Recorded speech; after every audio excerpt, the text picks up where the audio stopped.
and soy oil and a softer tone in the Canadian dollar were all supportive. The November contract moved back above its 20-day moving average, and that encouraged some additional speculative buying interest from a technical standpoint. Forecasts call for more moderate temperatures and widespread precipitation across many growing areas of Western Canada over the next week before a return to hot and dry conditions. In the U.S., soybeans and wheat are higher while corn narrowly mixed. Soybeans up 6 cents in the November contract at $13.35 per bushel. Chart-based positioning ahead of the weekend was a feature. The nearby Midwestern forecasts are calling for widespread rain that, if realized, would be coming at a key time for the development of the U.S. crop.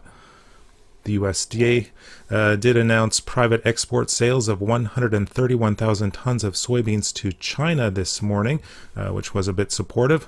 Updated yield estimates from the USDA will be released next week, Wednesday, and market opinions are divided on whether or not the yields will be up or down from the previous forecast. The corn market also seeing some consolidation ahead of next week's USDA supply-demand report. The September contract down 2 cents at $5.54 per bushel. Midwestern weather is also a factor in corn, with traders waiting to see how much rain falls over the weekend. Wheat, it's higher to start the day. The Minneapolis spring wheat up 12 cents in September at $9.15 per bushel. Kansas City 11 cents higher in September at $7.03 per bushel.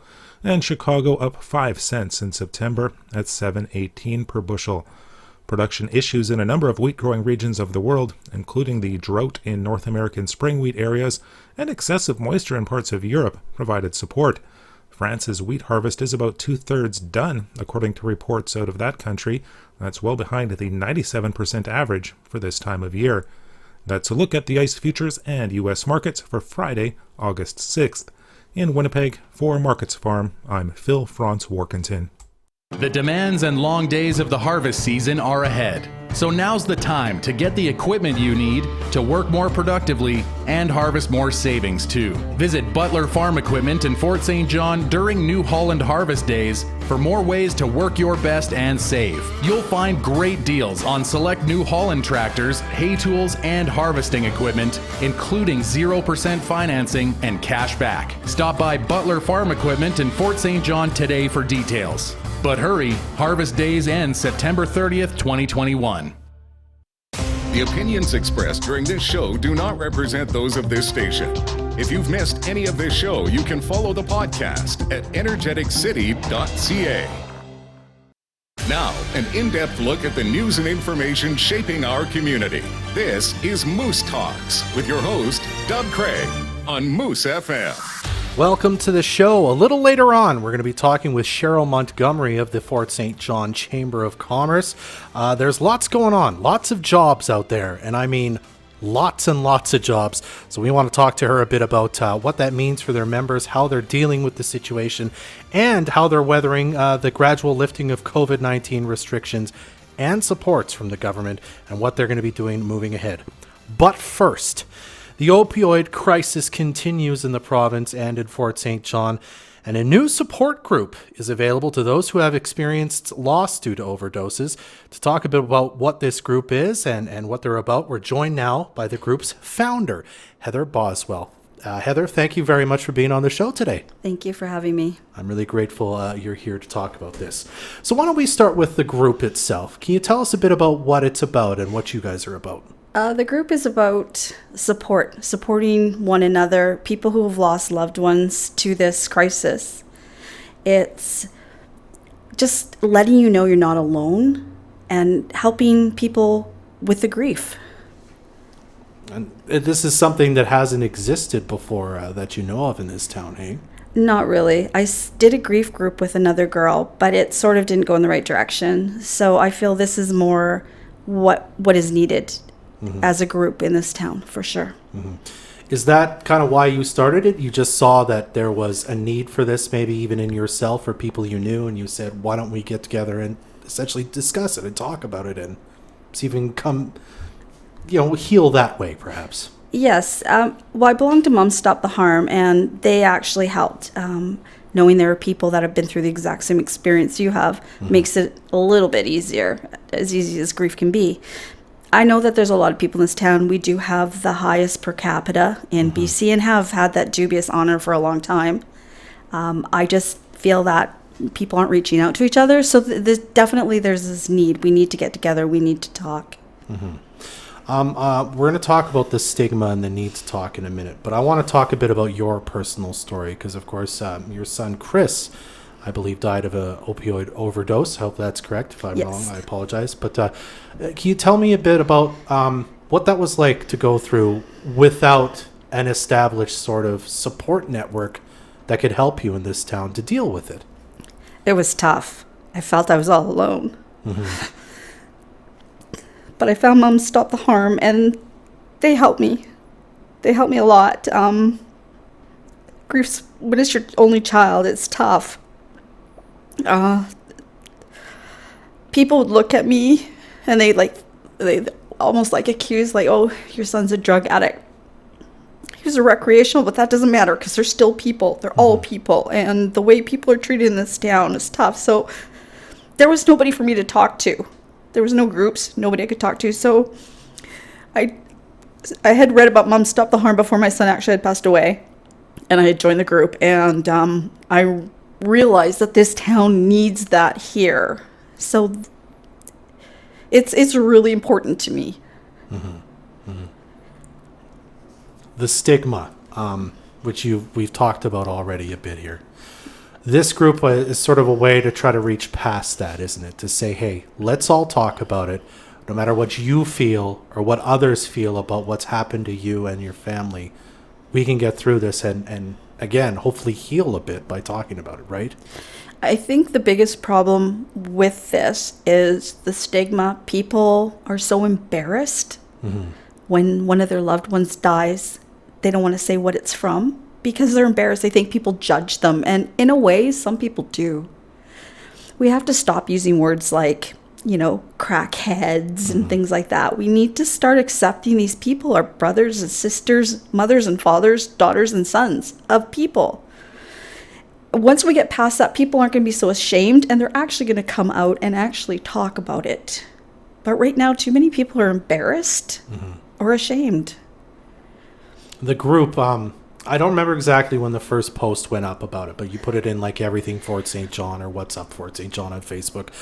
Maybe you talked about it in other places too. But I remember the post you put up, you said, hey, we should get together and talk about this. Even on the post, people were being really snarky jerks about it, expressing that stigma in its fullest form. Have you had meetings in this group so far? Can I ask how that's gone so far? How many people, if you can, have attended? Well, COVID unfortunately made it really tough. Sure. I started this in the beginning of June, and there was nowhere for us to meet indoors, so I wanted to meet on the stage at the park. Not a good place. It's too public, so nobody showed up. But I went there every Wednesday waiting for somebody to show up, and nobody did. Wow. So Treaty 8 Tribal Association said, hey, you can use our room. So we've been there. This is the third Wednesday I was there. We've had a few people show up and just talk. And I feel that it's kind of like a burden being lifted a little bit. So we just got to get people out so they can talk more. But I think it's a good thing. I feel really positive about it. Wonderful. I guess you probably talk a bit about, first of all, the grief and also kind of the stigma, as you said, the embarrassment. What kind of else goes on? What kind of discussion topics come up? Do you lead it, or is it just kind of we stop by and kind of what comes up comes up? Basically, I can lead it. You can come and not have to talk. I don't expect a person to talk. Okay. People want to talk about their experience and what's happened, and that has happened. They're not necessarily looking for answers, but maybe they're looking for something to say it's okay. So we talk and we discuss, and well, this is what I had gone through, and they're like, well, this is what I'd gone through. So we kind of compare notes and just, feel that you're not alone. Wonderful.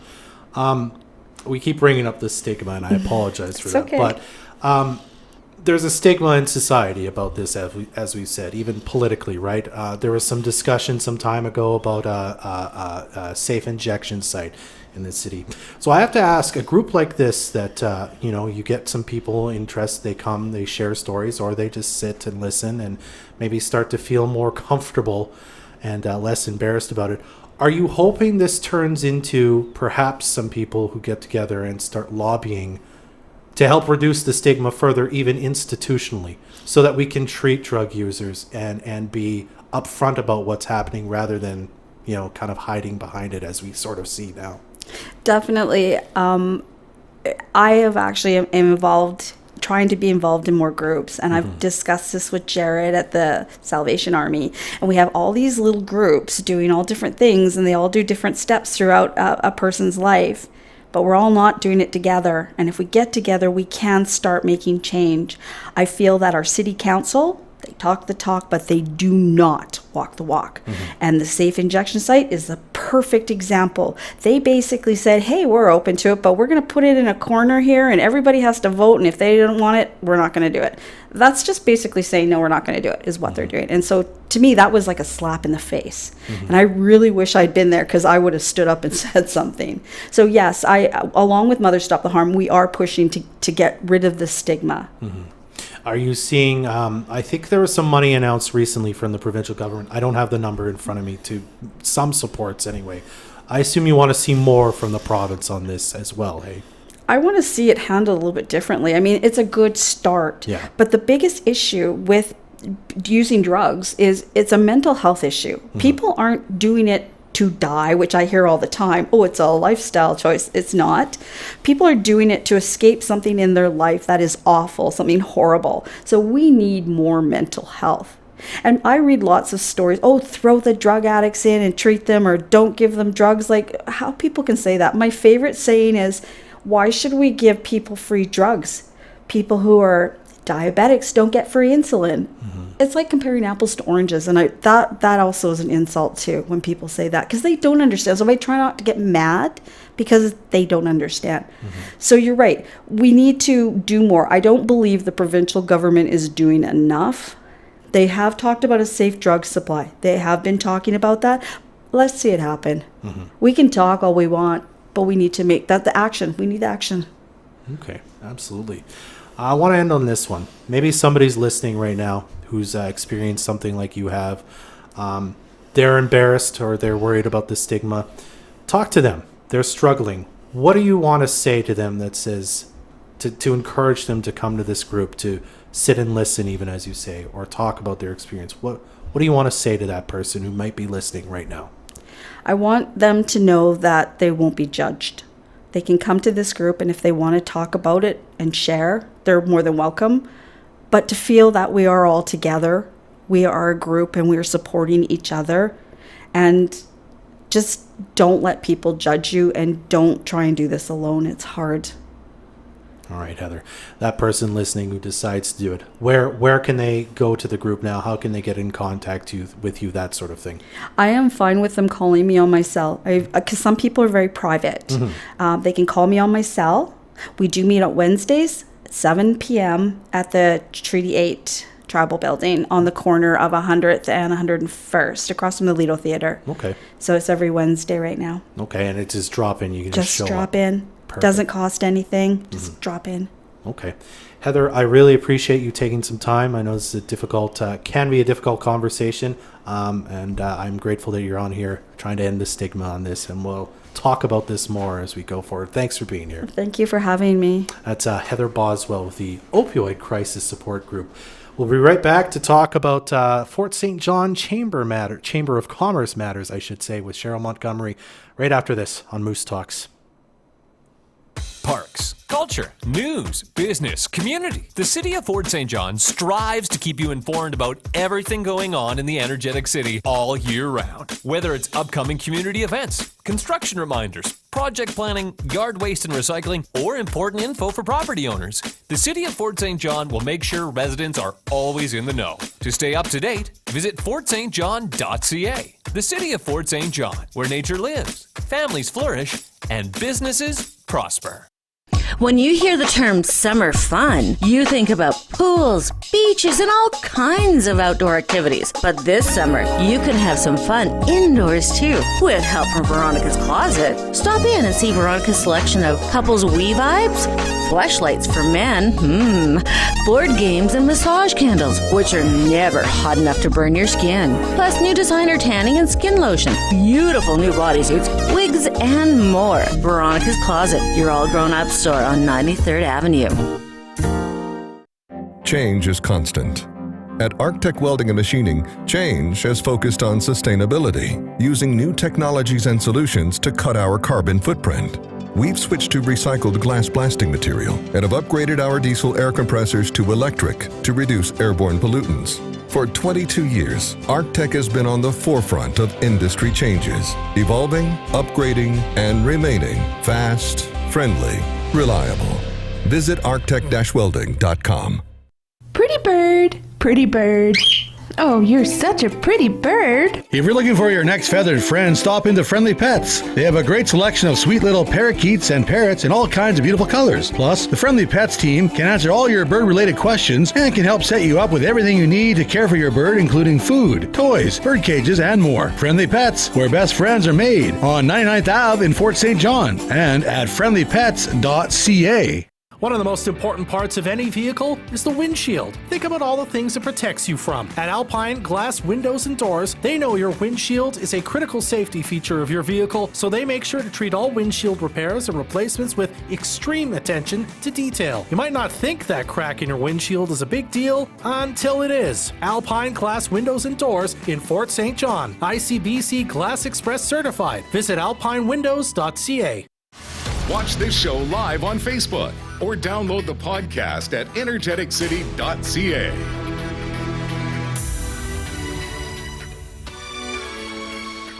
Welcome back to Moose Talks. I'm Dub Craig. Now we're going to talk about job openings. You may have noticed in the news and just on Facebook, wherever you get your job opening news from, that there's a ton of them in Fort St. John and the North Peace in general. So we're going to talk about that and how it's affecting the membership of the Fort St. John Chamber of Commerce, along with some other things as well, with Cheryl Montgomery, who joins us now. Cheryl, how's it going today? It's great. How's it going for you? Very good, thank you. It's nice to have you in live in person. Live in person. It's either been a while or never happened. I can't remember, but anyway. Exactly. So again, lots and lots and lots of job openings in Fort St. John in the area right now. It seems like everyone's hiring, from oil field services to restaurants. How are your members handling the situation so far with just so many job openings that need to be filled? Yeah, it's a real struggle. And depending on the industry that we're looking at, they all have different challenges, right? So, to have a year and a half ago when COVID first was announced and the struggles, particularly if we talk about the restaurant and hospitality industry, the struggles that they have gone through for the last year, opening, closing, modified hours, modified, capacity in their buildings, modifications to their building to allow people inside, the changes in their menus, something as simple as that, what that toll has taken on staffing, I think is pretty critical to some of the challenges that they might be facing now, where everything was so vulnerable. And staff, of course, are looking for opportunities to have a stable income.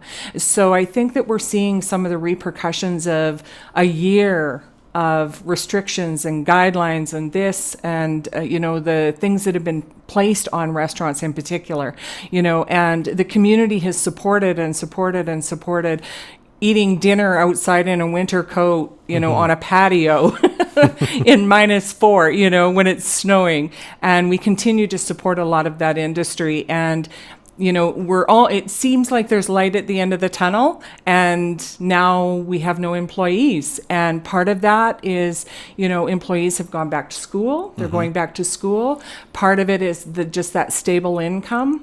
Sometimes what we hear is, of course, the accessibility to government funding for unemployed workers to be able to access different programs and making a choice not to go back to work. So certainly that's out there. As far as we're looking at oil and gas and that sector, whether, we're looking at the larger companies or the smaller companies, I think it's about qualified workers and, people who are trained tradesmen within the area. And so then we have to look a little bit broader into that and the maybe what we're doing locally to educate, apprenticeship programs. How do we keep these people employed after a slowdown? Not connected to COVID at all, but we live in an oil and gas sector where the economy goes up and down. How do we keep those people employed once we get them here to fill positions, during the good times, right? How do we keep those people here that have those qualifications? So those are some of the challenges we've been looking at and I've been hearing about. Is there a lot of concern then that when this started, I think it was even earlier this month when we first saw some posts about how many job openings there were. Are members overly concerned about this, or has it been sort of like a looking ahead hiring? Like, we know we're going to need all of these. Let's just throw it all out there now and we'll kind of fill it as they go. Or do they need everyone now, essentially? Well, I think certainly we need people now. If you're looking at the restaurant industry, they need people now. Their doors are closed. I mean, I visited 4 restaurants just last week, and all 4 of them had some type of modified hours or total closure because of employees. So they need people now. If you're looking at the oil and gas sector, obviously it's long term, and then they're always trying to backfill and keep people in those positions. Yeah. Okay. Are you seeing sort of different hiring kind of incentives being put out there then, because essentially there's competition for workers right now. Has that been happening a lot so far, where people are trying unique ways to get people to come work for them? I haven't seen that specifically locally. Yeah. Certainly there's incentives with some of the tradesmen who are coming here. I think some of the bigger companies are providing some incentives to get people to move here and, take jobs. Obviously, those are higher paying positions. Sure. So they have that ability to be able to be a bit more flexible. But when you're looking at the hospitality sector and the restaurant sector, I don't think that's even an option to pay more and look at that. They're an entry level position and often filled by students. Yeah. The opportunity to access that market is going to be a little vulnerable right now with students going back to school. Where is that market right now for the next month? Are there people in the area that can fill those slots? Or is this a COVID backlash where people are just, deciding to continue to access the CERB and not go back to work because they're just not getting enough hours? I think we need to look deeper into what those problems are. Have you heard anything about even from the provincial government on dealing with a situation like this in the Northeast, where may they help businesses get people to come back to work? Yeah, we were super. We had a real good. Compared to the South, we came off quite well through COVID. We did not have the drastic numbers of loss in terms of employment that the South incurred with their particularly hospitality and tourism industries. So in some ways we benefited being in the North. We're going to have to continue to look at the options to get those people to fill those spots though, right? Because our businesses have suffered so much for the last year, and there just isn't a lot of other options to carry forward. We just need to get them back open and operating. Okay. What about businesses who've had to access, like there is the wage subsidy sort of thing from the federal government or other supports from the provincial government that I believe are either wrapping up or going to be wrapping up soon? Have you heard concerns from your members about that, saying, well, we need more, it needs to stick around longer because I haven't recovered the income I was getting before to keep all my employees that this allowed me to do, while I got the money. Yeah. Well, the damage that's been done over the last year doesn't just suddenly disappear because the emergency wage subsidy comes to an end. I mean, it doesn't just happen like that. There's going to be a recovery period that carries on. There are still some programs, the emergency wage subsidy program, the rental program, the rental assistance program, and the SEBA loan that was available. Those were definitely the three highest accessed funding programs that businesses took advantage of. The emergency wage subsidy program is ending in September, but it is transitioning to a new program called a hiring program, the Canadian Recovery Hiring Program. And so even though the wage subsidy is gone, it's kind of transitioned, right? So as long as you're moving forward and trying to fill those positions and rehiring, to be able to give some incentives to rehire and get people back into the workforce, there is still those resources to be able to access. Okay. Well, let's talk about moving forward now. What kind of things do you guys at the Chamber have, kind of events and whatnot, to help businesses as we kind of entered this new world of recovering and whatnot? Well, what's up next for you? Right. Well, we just launched, we have a resource guide. It's a regional resource guide. It's a large document, 40 pages of all of the information, contacts, resources available. It's a living document, so it changes as different programs become available or close. We have that available for businesses to reach out and get. It's available online. If anybody wants that, they can go to fsjchamber.com and access it. So that's one resource we're doing. But we're also looking at, we've got coming up a business mixer. It'll be our first live event that we're hosting in September 9th at the Lido. Wow. Try and bring businesses back together to start networking again, start collaborating again, and start working on that. We will have our Small Business Week coming up, where we will look at a trade show or job fair. I've talked with several different members, and we're trying to figure out what would work best if we can get enough people interested in accessing either a trade show or a job fair. We'll be doing that. Certainly at this time, we have had the Regional Business Liaison support for the last year. That was funded through the NDIT. That program is wrapping up the end of August, but I think we're going to look at another program that carries forward, have another person in that position where we're actually working one-on-one with each of the businesses, not just to provide funding information and support, but actually work with them about what they need for marketing, what they need for hiring, what kind of campaigns can we access, where do we go to hire people, and really provide some of that information that is helpful and beneficial on the spot at the time that it's needed, rather than just funding resources. It's not always just about the money, although the money is pretty critical too for businesses. But if they can get the right people in place and the right marketing in place and those kinds of things, maybe we can recover from some of the other damage that's happened for the last year and a half.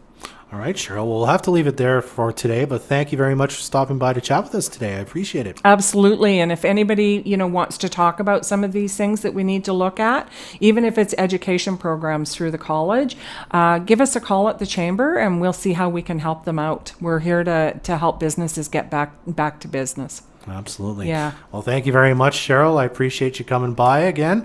That's Cheryl Montgomery with the Fort St. John Chamber of Commerce. We'll be right back to wrap things up on Moose Talks right after this. Remember that time you put your iPad on the floor beside your bed and turned out the light? What about the liter of pop you drank just before lights out? Maybe not, but what you won't forget is getting out of bed to take a leak, stepping down and hearing your iPad screen crack. Gosh darn it! Yeah, that sure does suck. What doesn't suck is that Micro Consulting Sales and Service is going to be able to repair your iPad screen in no time. Give them a call at 250-787-2121 or find them on 100th Street across from Centennial Park. Micro Consulting, keeping you connected. When we say there's always something going on in the energetic city, we mean it. The staff at the City of Fort St. John's Recreation Department always have a variety of exciting programs and events planned all year long. Swims and skates, camps and contests, you can find something happening throughout the city at the Pomeroy Sports Center, the North Peace Leisure Pool, Centennial Park, or the Cultural Center. For more, visit the City of Fort St. John Recreation page on Facebook or fortstjohn.ca. If you're looking for hassle-free internet services, call the Peace Region Internet Society today. With coverage throughout most of the Peace, PRIS can get you connected quickly without the hassle of contracts or bundles. Visit PRIS.ca or call 1-800-768-3311 for more information. Our community first. This is Moose Talks with Dub Craig on Moose FM. Our thanks again to our guests today, Heather Boswell and Cheryl Montgomery. You can always stay up to date on all your local and regional news at energeticcity.ca. It's quite the website if you haven't visited it. You can also follow us on Facebook and Twitter, and I believe there's also an Instagram page where you can see the news updates as they happen. Please do so. That's it for the show today. Moose Talks is produced by Trey Lopashinsky. I'm Dub Craig. Be well. Join us next Friday at 10 a.m. for another episode of Moose Talks, a weekly talk show about Fort St. John and the North Peace.